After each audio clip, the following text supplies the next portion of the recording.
أعوذ بالله من الشيطان الرجيم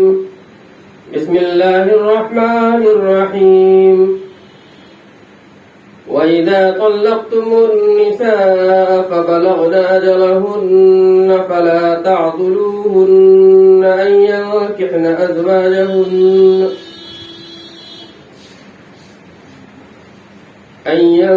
أزواجهن إذا تراضوا بينهم بالمعروف ذلك يوعظ به من كان منكم يؤمن بالله واليوم الآخر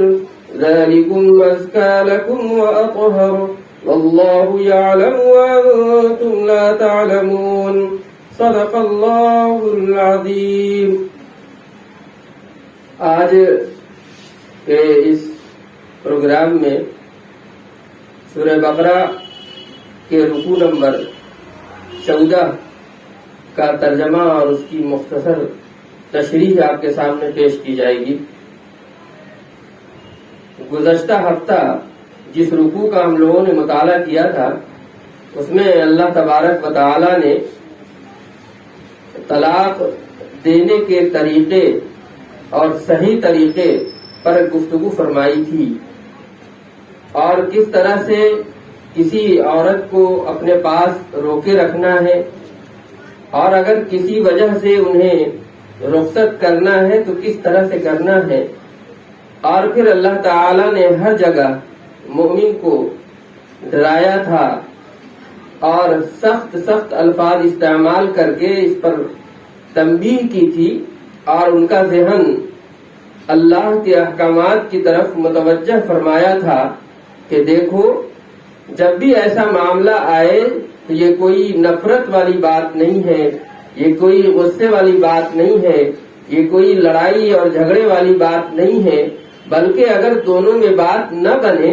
تو اس کا صحیح طریقہ یہ ہے کہ رکھو تب بھی خوشی کے ساتھ اسے رکھو، اور جب رخصت کرو تو اسے خوشی کے ساتھ رخصت کرو۔ آج اس رکوع کے اندر اللہ تبارک و تعالی نے فرمایا کہ جب تم اپنی عورتوں کو طلاق دو اور پھر وہ عورتیں اپنی عدت کو پہنچ جائیں تو انہیں اپنے پہلے خاوندوں سے نکاح کرنے سے نہ روکو جبکہ وہ معروف طریقے سے آپس میں نکاح کرنے پر راضی ہوں۔ اس آیت کے سبب نزول کے سلسلے میں یہ آتا ہے کہ حضرت معقل ابن یسار رضی اللہ تعالی عنہ، ان کی ایک بہن تھی، انہیں طلاق ہو گئی، وہ ان کے پاس تھی، اور پچھلے ہفتے یہ بات آئی تھی کہ 2 طلاق تک ہم اس بیوی سے نکاح کر سکتے ہیں، لیکن جب ہم تیسرا طلاق اسے دے دیتے ہیں تو پھر اس سے نکاح نہیں کر سکتے ہیں جب تک کہ وہ کسی سے نکاح کرے اور پھر وہ شوہر بھی اسے اپنی مرضی سے طلاق دے دے یا وہ وفات پا جائے اور پھر عورت خود اس خواہش کا اظہار کرے کہ ہم پہلے شوہر سے نکاح کرنا چاہتے ہیں۔ تو یہاں پر اس آیت میں جس قصے کا تذکرہ ہے وہ یہ ہے کہ طلاق ہو چکی تھی، لیکن اس کے بعد اس بیوی کے اندر یہ خواہش تھی اور خود شوہر نے بھی یہ پیغام بھیجا تھا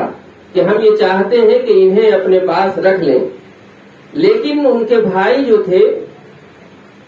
انہوں نے اسے روکا کہ نہیں، اب وہاں نہیں جانا ہے، ان سے نکاح نہیں کرنا ہے۔ تو اللہ تبارک و تعالی نے اس آیت کو نازل فرمایا اور اولیاء کو اس بات پر تنبیہ کی کہ یہ صحیح بات نہیں ہے، یہ درست بات نہیں ہے۔ درست بات یہ ہے کہ اگر ان کی خواہش ہے اور وہ خواہش غلط نہیں ہے بلکہ معروف ہے، صحیح ہے اور اسلام کے مطابق ہے تو اسے پہلے شوہر کے پاس جانے میں نہ روکا جائے۔ اور اس کو اللہ تعالیٰ نے کہا کہ ذالک یوعظ بہ من کان منکم یؤمن باللہ والیوم الآخر، کہ اللہ پر اور آخرت کے دن پر ایمان رکھنے والے کو اللہ تبارک و تعالیٰ اس بات کی نصیحت فرماتا ہے۔ تو جس کا بھی اللہ پر اور اس کے آخرت کے دن پر یقین ہو اسے اس نصیحت کو سننا چاہیے، اور رسم و رواج کے مطابق جو ہم لوگ اپنے دل میں نفرت پال لیتے ہیں اور اسی چڑ کی وجہ سے پھر اسی شوہر کی طرف نہیں جانے دیتے ہیں، یہ اسلامی مزاج نہیں ہے، بلکہ یہ قرآنی آیت کے بھی خلاف ہے۔ اگر عورت چاہے تو اس مرد کے پاس جانے دیا جانا چاہیے اور اسی سے نکاح کرنا زیادہ بہتر ہے۔ اسی لیے اللہ تعالیٰ نے فرمایا آگے اسی آیت میں کہ ذالکم ازکا لکم واطہر واللہ یعلم وانتم لا تعلمون، کہا کہ یہی تمہارے لیے شائستہ اور پاکیزہ طریقہ ہے۔ واللہ یعلم، اور اللہ اپنے احکام کی حکمت کو صحیح طریقے سے جانتے ہیں اور تم نہیں جانتے۔ اگلی آیت میں اللہ تبارک و تعالی نے دودھ پلانے کے سلسلے میں ہدایت فرمائی ہے۔ فرمایا کہ جو باپ یہ چاہتا ہو کہ اس کا بچہ پوری مدت دودھ پیے تو مائیں اپنے بچوں کو پورے 2 سال دودھ پلائیں، اور ماں اپنے بچے کے کھانے اور کپڑے کی ذمہ داری اس یعنی باپ پر ہے۔ وہ یہ کہ خرچ معروف طریقے سے دے، مگر کسی پر اس کی وسعت سے زیادہ بار نہ ڈالا جائے، نہ تو والدہ کو اس کے بچے کی وجہ سے تکلیف دی جائے اور نہ باپ کو بچے کی وجہ سے۔ باپ مر جائے تو یہی ذمہ داری وارث پر ہے، اور اگر وہ باہمی رضامندی اور مشورے سے دودھ چھڑانا چاہیں تو ان پر کچھ گناہ نہیں، اور اگر تم اپنی اولاد کو کسی سے دودھ پلوانا چاہو تو بھی کوئی حرج نہیں، جبکہ تم دایا کو دستور کے مطابق اس کا معاوضہ دے دو جو تم نے طے کیا ہے، اور اللہ سے ڈرتے رہو اور جان لو کہ جو کچھ بھی تم کرتے ہو اللہ اسے خوب جانتا ہے۔ اس آیت سے ہمیں سب سے پہلی بات جو معلوم ہوئی وہ یہ کہ زیادہ سے زیادہ دودھ پلانے کی جو مدت ہو سکتی ہے وہ 2 سال ہے، اور وہ بھی 2 سال فرض نہیں ہے، بلکہ اگر ماں باپ چاہیں تو 2 سال تک دودھ پلا سکتے ہیں۔ اب یہاں پر چونکہ اوپر طلاق کا مسئلہ چلا آ رہا ہے تو یہاں پر اللہ تعالیٰ نے خصوصی طور پر انہی آیتوں کے ساتھ اس آیت کا ذکر فرمایا، تو اس دودھ پلانے کا تعلق طلاق والی عورتوں سے بھی ہو گیا کہ اگر ایسی عورتیں ہیں جن کو کی طلاق ہو گیا اور وہ عدت گزار رہی ہیں، یا ایسا ہے کہ عدت پوری ہو گئی اور وہ ان کا گھر چھوڑ کر کے اپنے گھر چلی گئی، تو اب مسئلہ یہ ہے کہ عدت کے دوران یا عدت کے بعد اب اگر وہ عورت اس شوہر کے ساتھ نہیں ہے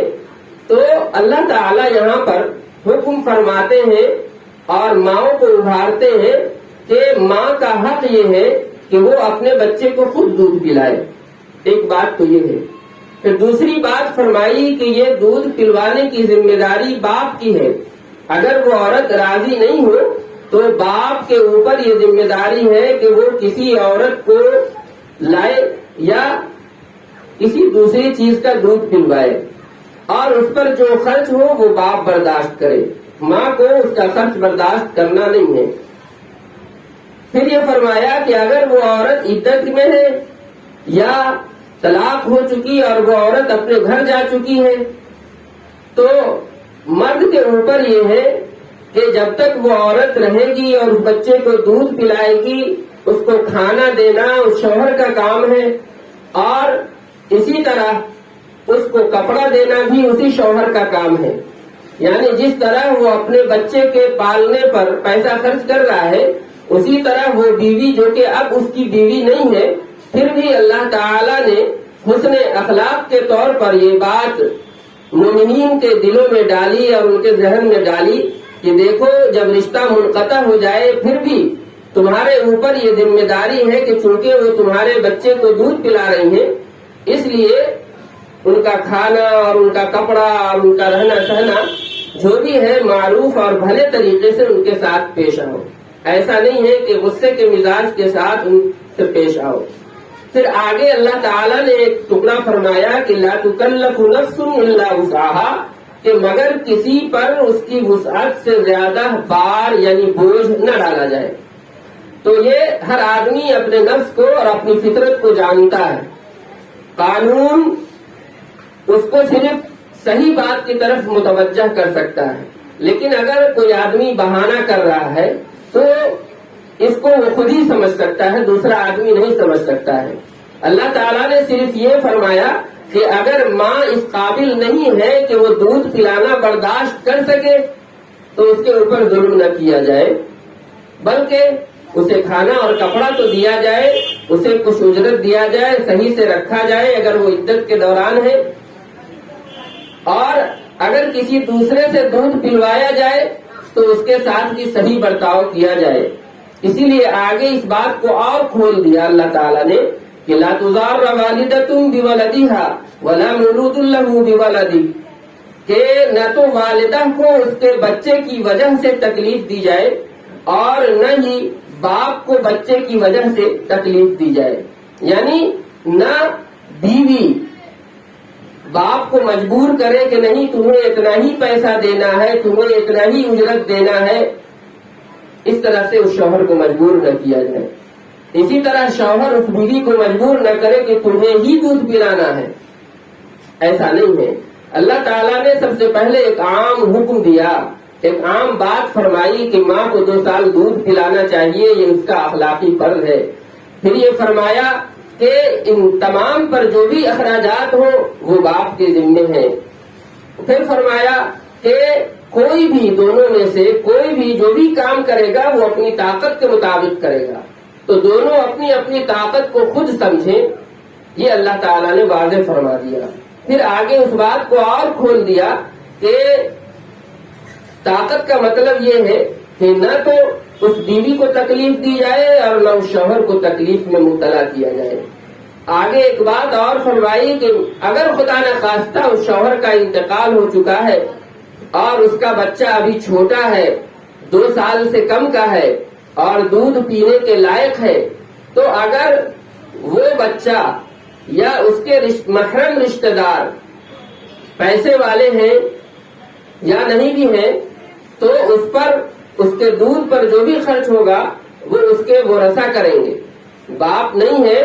تو پھر ایسا نہیں ہے کہ ماں اپنے طرف سے خرچ کرے گی، بلکہ حکم دیا کہ جب باپ کی وفات ہو جائے تو اس کے بعد اس کے دودھ پلانے کا خرچ خود اس بچے کے مال میں سے دیا جائے گا یا ان کے ورثہ میں سے دیا جائے گا جو ان کے محرم رشتہ دار ہیں۔ پھر آگے فرمایا کہ فَإِنْ أَرَادَا فِصَالًا عَنْ تَرَاضٍ مِّنْهُمَا وَتَشَاوُرٍ فَلَا جُنَاحَ عَلَيْهِمَا، کہ دونوں میاں بیوی اگر چاہیں کہ اس بچے کا دودھ چھڑا دیا جائے، آپسی رضامندی سے یہ بات طے پائے تو پھر اس میں کوئی حرج نہیں ہے۔ وَإِنْ أَرَدْتُمْ أَن تَسْتَرْضِعُوا أَوْلَادَكُمْ، اور اگر دونوں آپسی رضامندی سے اس بات پر راضی ہو جائیں کہ اسے ہم دودھ نہیں پلائیں گے بلکہ کسی دوسرے سے دودھ پلوایا جائے اور اس میں کوئی نقصان نہ ہو، تو اس کے اوپر بھی اللہ تعالیٰ نے کہا کہ کوئی گناہ نہیں ہے اور کوئی حرج نہیں ہے، ایسا تم کر سکتے ہو۔ اذا سلمتم ما آتیتم بالمعروف، یہ اس صورت میں ہے جبکہ دودھ پلانے والی کو بھی اور اس کی ماں کو بھی جو بھی معروف طریقے پر رواج کے مطابق دیا جانا چاہیے وہ اسے دیا جائے۔ آگے پھر اللہ تعالیٰ نے بہت ہی مضبوط ٹکڑا واتقوا اللہ واعلموا ان اللہ بما تعملون بصیر، کہا کہ اللہ سے ڈرتے رہو۔ اپنے احکام کو اللہ تعالیٰ نے کھول کھول کر بتا دیا اور آخر میں اللہ تعالیٰ نے کہا کہ اصل ڈرنا جو ہے وہ اللہ سے ڈرنا ہے، بہانہ بازی نہیں چلے گی۔ پھر کہا کہ واعلموا ان اللہ بما تعملون بصیر، یہ جان لو کہ اللہ تمہارے ایک ایک عمل کو دیکھ رہا ہے۔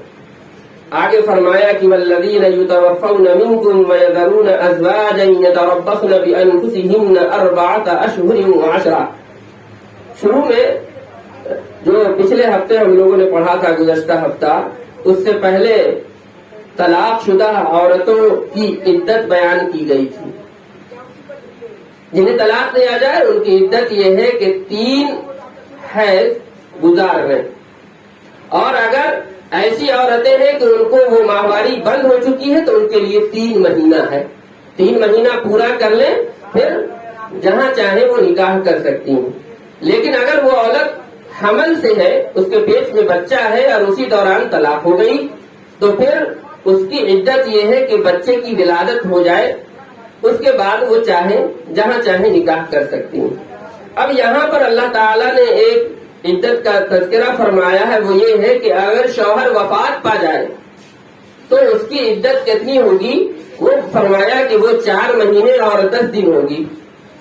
تو یہ 4 مہینے 10 دن گزارنے کے بعد پھر وہ عورت جہاں چاہے نکاح کر سکتی ہے۔ اب اس دوران کی بھی کچھ اہم باتیں اللہ تبارک و تعالیٰ نے بیان فرمائی کہ فَإِذَا بَلَغْنَ أَجَلَهُنَّ فَلَا جُنَاحَ عَلَيْكُمْ فِي مَا فَعَلْنَ فِي أَنفُسِهِنَّ بِالْمَعْرُوفِ، کہ جب وہ عورتیں اپنے وفات شدہ شوہر کی عدت کو پورا کر لیں 4 مہینہ 10 دن، اور اگر ان کے دل میں یہ خواہش ہے کہ دوسری جگہ نکاح کرنا چاہیں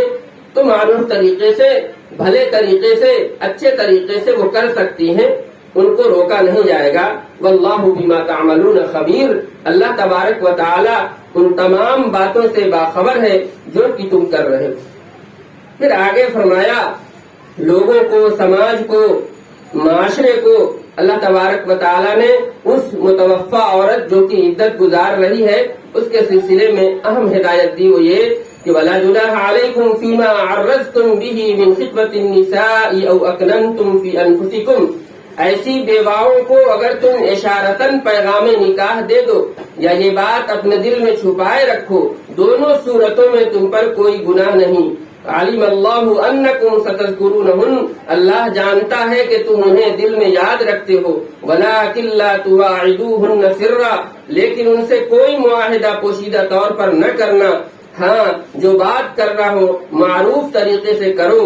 مگر ان سے عقد نکاح کا ارادہ مت کرو، حتی یبلغ الکتاب اجلہ، جب تک ان کی عدت گزر نہ جائے۔ وَاعْلَمُوا أَنَّ اللَّهَ يَعْلَمُ مَا فِي أَنفُسِكُمْ، اور جان لو کہ جو کچھ تمہارے دل میں ہے اللہ تعالیٰ اسے جانتا ہے، لہذا اس سے ڈرتے رہو۔ وَاعْلَمُوا أَنَّ اللَّهَ غَفُورٌ حَلِيمٌ، اور یہ جان لو کہ اللہ معاف کرنے والا ہے اور بردبار ہے۔ تو اس آیت میں سب سے پہلی بات عورت کو فرمائی کہ اگر وہ چاہیں عدت گزارنے کے بعد تو نکاح کر لے۔ دوسری نصیحت دوسرے لوگوں کو فرمائی جو نکاح کرنے کی خواہش رکھتے ہیں، مردوں کو نصیحت فرمائی، کہا کہ جب وہ عدت کے دوران ہو تو ان سے جا کر کے کھلے طور پر یہ کہنا کہ میں تم سے نکاح کرنا چاہتا ہوں، یہ بات غلط ہے۔ کہا کہ اشارتاً کوئی بات کہہ سکتے ہو، یعنی اگر اس عورت کے اندر کوئی ایسی خوبی ہے اس خوبی کا آپ تذکرہ کر دیجئے، یا ان صفات کا تذکرہ کر دیجئے کہ اگر ایسی عورت ہمیں ملتی تو ہم نکاح کر لیتے، یعنی کھلے طور پر اسے پیغام دینا یا اس سے وعدہ کر لینا، یہ اللہ تبارک و تعالی نے اس سے منع فرمایا ہے، ایسا نہیں کر سکتے ہیں۔ تو جو عورتیں عدت کے اندر ہیں مرد اسے نکاح کا پیغام نہیں دے سکتے ہیں اور نہ ان سے وعدہ لے سکتے ہیں، البتہ جب وہ اپنی عدت کو پورا کر لے تو اللہ تبارک و تعالیٰ کا حکم یہ ہے کہ اگر آپ چاہتے ہیں تو انہیں اپنے نکاح کا پیغام دیں۔ اللہ تبارک و تعالیٰ ہر چیز کو جاننے والا ہے، اس لیے غلط کام کرنے سے بچیے، اللہ کے احکامات توڑنے سے بچیے اور اس سے ڈرتے رہیے۔ اور اللہ تعالیٰ نے سب سے آخری آیت جو فرمائی کہ وَاعْلَمُوا أَنَّ اللَّهَ غَفُورٌ حَلِيمٌ، اور یہ جان لو کہ اللہ معاف کرنے والا بھی ہے اور حلیم بھی ہے، یعنی آدمی اللہ کے احکامات پر عمل کرتے ہوئے، اس پر یقین رکھتے ہوئے اگر اس سے کوئی غلطی ہو جاتی ہے تو اللہ معاف فرما دے گا، لیکن کوئی اپنے زبردستی سے اللہ کے احکام کو توڑے، اس کے حدود سے باہر نکلنا چاہے تو اللہ تبارک و تعالی کا عذاب اسے نہیں چھوڑے گا۔ اللہ تبارک و تعالی ہمیں ان احکامات کو سننے، سمجھنے اور اس پر عمل کرنے کی توفیق عطا فرمائے۔ آمین۔ صدق اللہ العظیم۔